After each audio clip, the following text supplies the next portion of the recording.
The siren lights painted Claire Whitfield's face red and blue as she knelt on the wet asphalt of the East River Esplanade, both hands buried wrist-deep in a stranger's chest, trying to keep a man she'd never met from bleeding out before backup arrived. 6 months later, she would still wake up some nights hearing the sound his ribs made, when she'd had to crack his sternum open with nothing but a pocket knife and pure stubbornness. She didn't know yet that the man under her hands controlled half the ports of Brooklyn. She didn't know that the people hunting him would soon be hunting her too. But that was later. This was the beginning. Rain had been falling over Manhattan for 3 straight days, the kind of cold October drizzle that soaked through scrubs and never seemed to let up. Claire had been on her feet for 11 hours straight in the emergency department at Eastside Mercy, the kind of public hospital that took every gunshot wound, every overdose, every nameless John Doe that the fancier hospitals uptown quietly diverted elsewhere. She liked it that way. She liked that nobody asked questions about who you were before they let you save your life.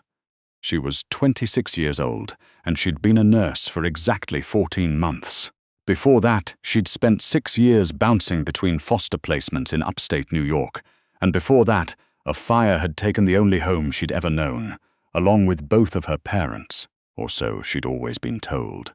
She had no extended family that she knew of, no safety net. Just a studio apartment in Sunset Park she could barely afford, a stack of nursing school loans that followed her like a shadow, and an old photograph of a woman she didn't remember, tucked into the frame of her bathroom mirror. She was peeling off her gloves at the nurse's station, half listening to a resident complain about the vending machine when the radio at the triage desk crackled to life. Multiple GSW, male, mid-50s, unresponsive, ET 4 minutes. Nobody thought twice about it. Gunshot wounds came through Eastside Mercy, the way deliveries came through a loading dock. Routine, grim, constant. Claire grabbed a fresh pair of gloves and moved to Trauma Bay 2 without being asked. What she didn't know was that 2 black SUVs were already 3 blocks away, closing in on the ambulance from both directions, and the men inside them were not EMTs. The ambulance doors burst open and the paramedics wheeled in a man whose suit, even shredded and soaked with blood, looked like it cost more than Claire made in a year. Silver at the temples, a face carved out of granite even in unconsciousness, 2 entry wounds. One high in the shoulder, one low in the abdomen. The second one, bad, arterial bad. The kind of bad where you stopped thinking about protocol and started thinking about seconds. Pressure's dropping, the paramedic called out. We lost him twice in the bus. The attending physician on shift, a burnt-out man named Russo who'd seen everything twice, took one look at the wound pattern and the blood pressure and started barking for the OR. But the OR was backed up. A 6-car pileup on the BQE had eaten every surgical slot in the building, and there wasn't time to wait for a slot to open. Claire didn't think. She'd spent 2 years before nursing school as a combat medic instructor's assistant at a VA outreach program, training she rarely mentioned because it scared people when she did. Her hands knew what to do before her brain finished the sentence. "He's coding," she said. "We don't have 10 minutes for transport. I can pack the wound and crack if I have to. You're a nurse, Whitfield, not a surgeon," Russo snapped. "I'm the only one in this room who's done it before," she snapped back, and something in her voice made him step aside. What followed was 11 minutes that would later be talked about in hushed tones throughout the entire hospital. Claire opened the man's chest on a gurney in Trauma Bay 2, found the nicked vessel with 2 fingers by feel alone, and held pressure with her bare hand until a surgeon finally sprinted down from the 4th floor to take over. By the time they wheeled him up to the oar, his heart was beating on its own again. She didn't know his name. She didn't ask. She washed the blood off her arms in the locker room sink and went home to her studio apartment, ate cold noodles standing over the sink, and fell asleep in her scrubs, never imagining that somewhere across the city, a man named Victor Kane was waking up in a recovery suite with 2 armed men outside his door, asking one single question: "Who saved my life?" 3 days later, a black Range Rover idled outside Eastside Mercy when Claire's shift ended at 7 a.m. A man stepped out, tall, maybe 28, dressed plainly in a charcoal jacket that did nothing to hide the way he moved, like every step was calculated, like he was always aware of every exit in a room. He had dark hair, a faint scar through one eyebrow, and eyes that studied her the way a man studies a door he's not sure he's allowed to open. "Claire Whitfield?" he asked. She stopped on the sidewalk, instantly wary. New York taught you to be wary of strange men in expensive cars before it taught you anything else. "Who's asking?" "My name's Adrian," he said. "Adrian Voss. I work for the man you saved Tuesday night." He held out an envelope. "He'd like to thank you, properly." Claire didn't take the envelope. Tell him a fruit basket would have been fine. A flicker of something, amusement maybe, crossed Adrian's face before it disappeared again behind that careful stillness.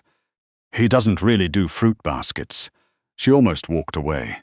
She should have walked away. But there was something in the careful, watchful way Adrian held himself, something that reminded her, absurdly, of the dogs at the shelter she used to volunteer at as a teenager, the ones who'd been trained for something else entirely before someone decided they didn't need them anymore. He looked like a man holding a great deal of violence very still. 5 minutes, he said. "He's at Mercy, recovering, rooms guarded. He just wants to see your face." Against every instinct that 14 months of trauma nursing should have taught her, Claire said yes. The recovery suite, when she stepped inside, didn't look like a hospital room at all. It looked like a hotel suite that had been temporarily, expensively dressed up to resemble one. Private nurses, fresh flowers, 2 armed men at the door who didn't so much as blink when she walked past them. Victor Kane sat up against a mountain of pillows, pale but alert, his eyes sharp despite the IV line still taped into his arm. "You're the one who put your hand in my chest," he said. Not a question.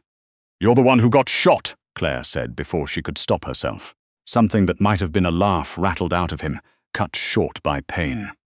"I like her," he said to Adrian, who stood near the door, arms crossed, watching Claire with an attention that made the back of her neck warm. "Sit, Miss Whitfield, please." She didn't sit. "I don't need a reward, Mr. Kane. I did my job." "Your job," Victor repeated, studying her face for a long moment in a way that made her unaccountably uneasy, the way you feel when someone is searching for something in your features and not finding the thing they're looking for, or finding it and not telling you. "How old are you, Claire?" 26. "Why does that matter?" "It doesn't," he said too quickly. "Humor an old man. What hospital were you born in?" "I don't know. I grew up in foster care upstate. My parents died in a fire when I was 4. I don't really remember them." She said it flatly. "The way you say a fact you've repeated so many times it no longer hurts, only itches." Victor's face did something complicated, something Claire couldn't read, and his eyes flicked once briefly to Adrian, a look loaded with a silent conversation Claire wasn't part of. "Thank you," Victor said finally, his voice rougher than before. "For my life. I won't forget it." He gestured to Adrian. "See that Miss Whitfield gets home safely, and Claire, if you ever need anything at all, you call this number." He had Adrian hand her a card with nothing on it but a phone number.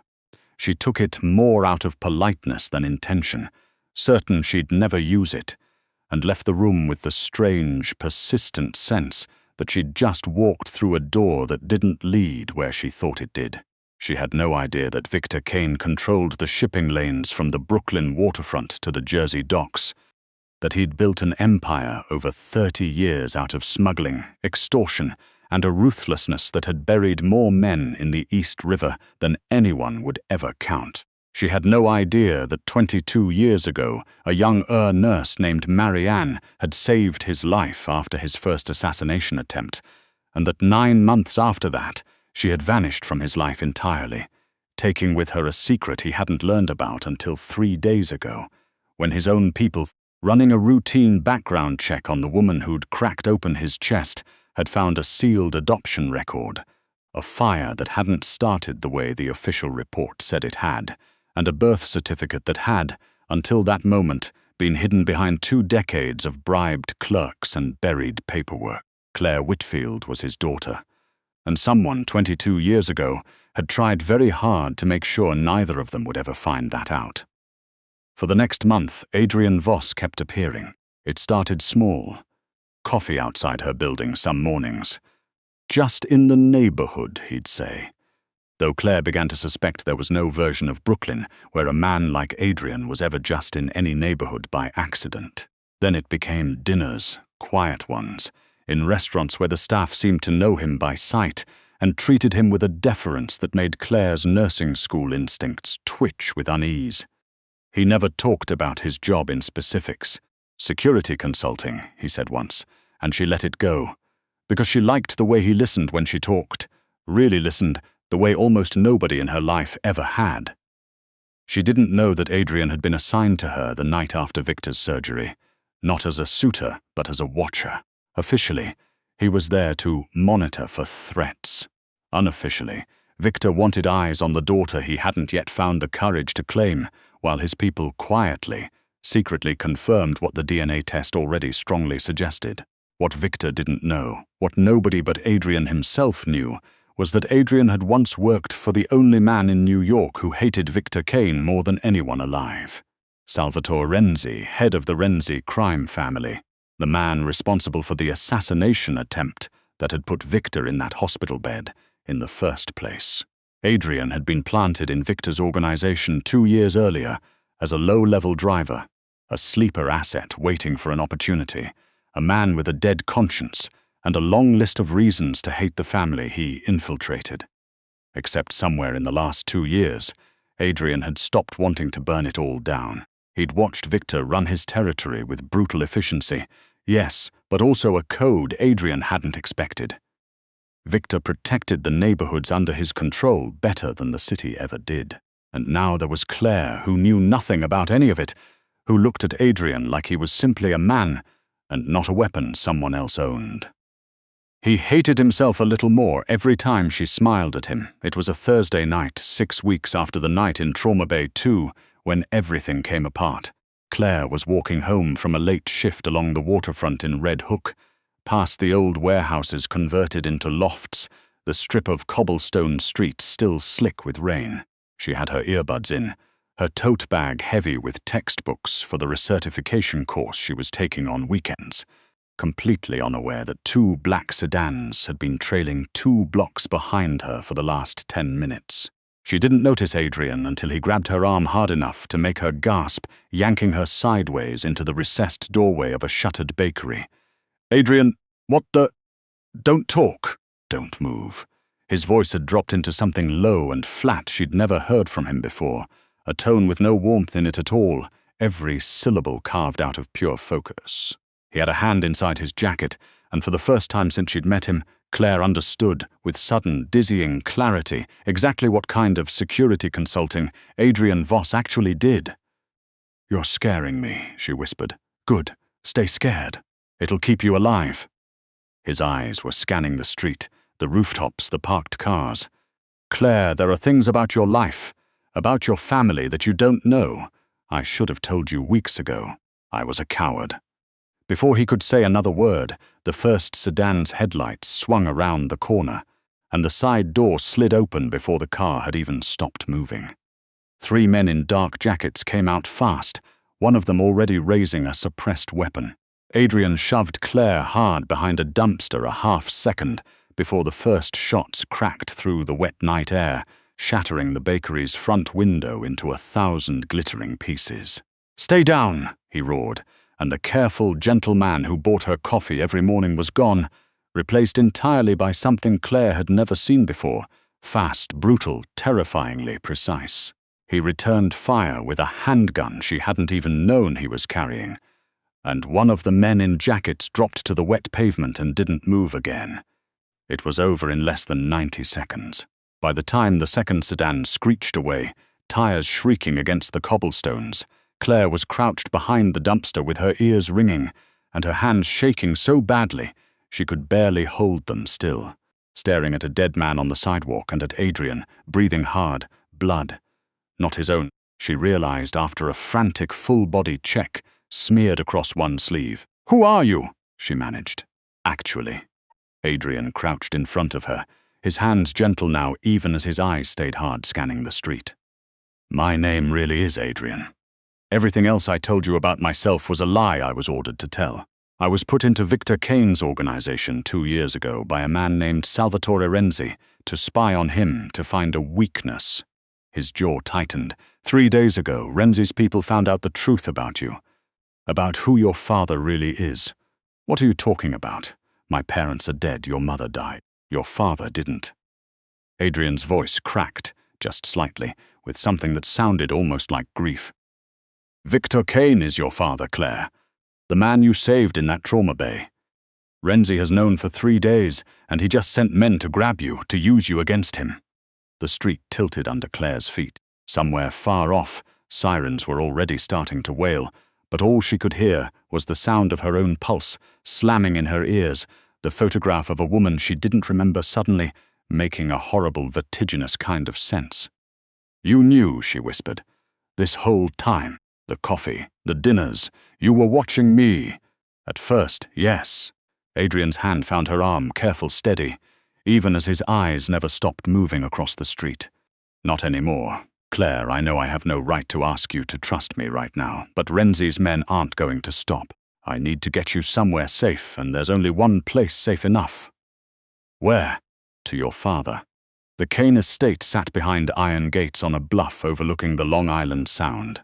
A sprawling stone house that looked more like something out of an old European novel than anything Claire associated with Brooklyn waterfront crime.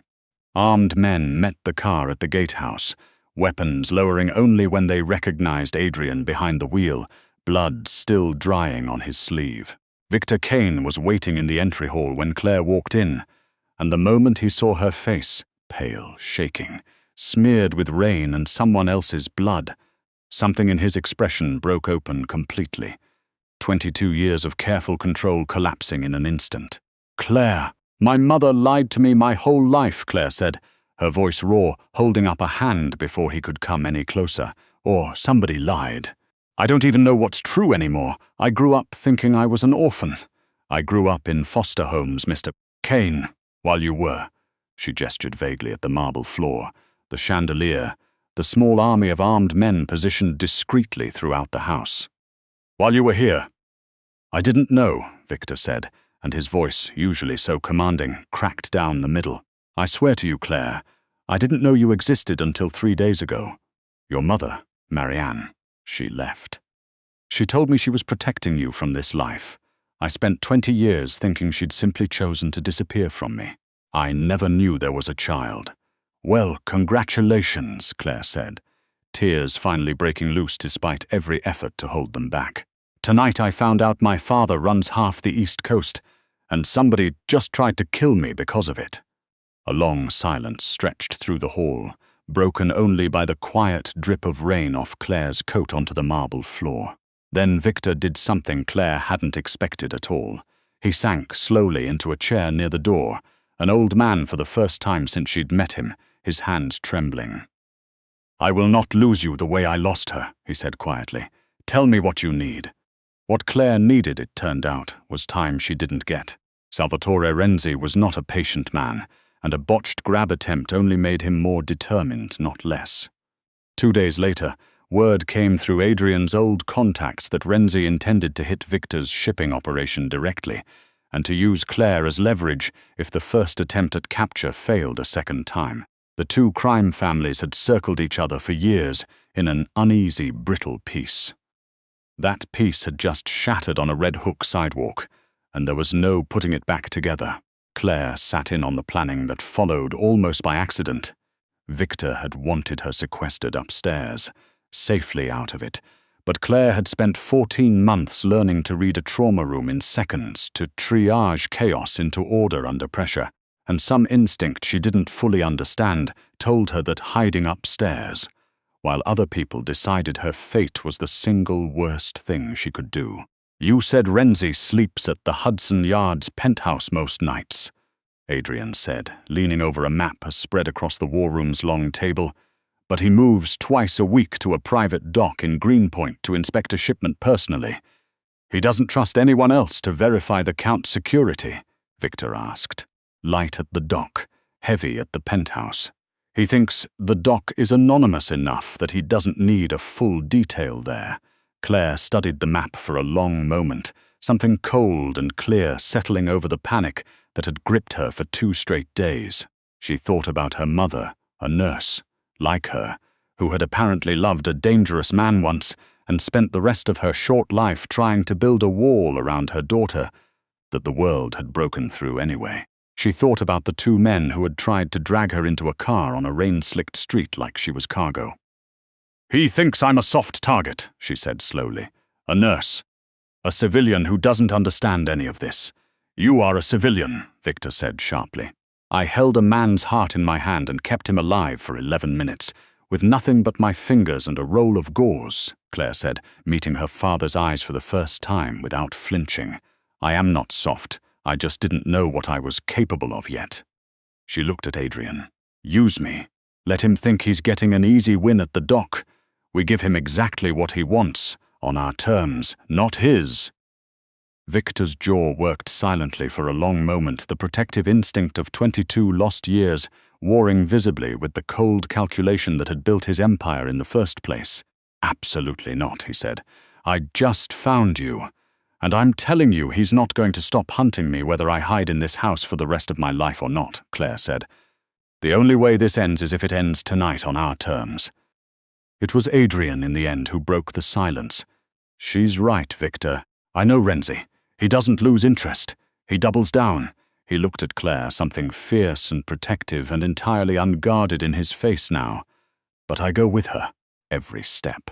At 2 a.m., a decoy car eased into the dim, fog-wrapped lot beside the Greenpoint dock, far enough from the streetlights that the water looked like a sheet of black glass.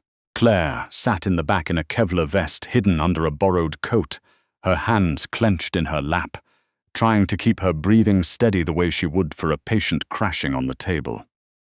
Adrian rode beside her, a rifle resting across his knees, his eyes fixed on the dock ahead. He dialed a number on a burner phone. "It's Voss," he said when the line picked up. "I've got the girl. Kane's people grabbed me trying to move her. I barely got clear. I'm 3 blocks out. I need an extraction before his men sweep the grid." A pause. Then Renzi's voice, sharp with greed, cutting straight through whatever caution should have stopped him. "Stay put. I'm coming myself." The line went dead. Claire exhaled slowly, her heart slamming against the Kevlar vest like something trying to escape. "He's coming. He's coming," Adrian confirmed, racking the charging handle of his rifle with a sound that seemed to cut straight through the fog. He looked at her, and for a moment all the careful distance between them dissolved entirely. "Whatever happens after tonight, Claire, I'm sorry for how we met. I'm not sorry I met you. Ask me again when this is over," she said, and reached for his hand, gripping it once, hard, before letting go. 12 minutes later, 2 SUVs rolled out of the fog toward the dock, Renzi's silhouette visible in the back seat of the lead car, confident, unhurried, certain of his win. He never saw the container truck that pulled sideways out of the access road behind him, blocking his only retreat, never saw the men positioned along the rooftops of the warehouses on either side of the lot, until the first shots rang out and his own driver slumped forward over the wheel. It wasn't a fight. It was over almost before Claire understood it had started, the fog, lighting up in brief, violent flashes, the sound of it flattening out over the water and disappearing into the dark. When the silence came back, it came back absolute, broken only by the distant wail of approaching sirens and the slow lapping of the East River against the dock pilings. Victor Kane walked out onto the dock himself afterward, in a long black coat, to confirm with his own eyes that the man who had hunted his daughter would never hunt anyone again. When he turned back toward the car, his eyes found Claire's through the window, and something passed between them that had nothing to do with empires or territories or 22 lost years. Something simpler, something that looked, for just a moment, almost like a man finally setting down a weight he'd carried alone for far too long. 6 weeks later, Claire stood on the balcony of the Kane estate, looking out over the Long Island Sound as the late autumn light turned the water to hammered copper. She still worked shifts at Eastside Mercy twice a week. She had refused flatly to give that up, no matter how many times her father suggested otherwise, but the rest of her life had reorganized itself completely around a family she hadn't known existed 2 months earlier. The door slid open behind her and Adrian stepped out, his jacket collar turned up against the wind coming off the water. He moved differently now, she'd noticed. Not hiding anymore, not performing a part for anyone. Just himself. "Your father wants you to know the city council finalized the dock permits," he said, coming to stand beside her at the railing. "Renzi's old territory is fully absorbed." Quietly. "Good," Claire said, and meant it more than she expected to. She thought about the photograph still tucked into her bathroom mirror, the mother she barely remembered who had spent her whole short life trying to build a wall around her daughter, never knowing the wall would come down anyway, in fire and rain and the sound of gunfire over black water. She thought about the 11 minutes in Trauma Bay 2 that had started all of it, her hands inside a stranger's chest, no idea yet that she was holding her own father's heart together. She wasn't the girl who'd grown up believing she belonged to no one anymore. She'd found out exactly who she belonged to and exactly what she was capable of when everything she loved was on the line. Adrian's hand found hers on the railing, and this time neither of them let go.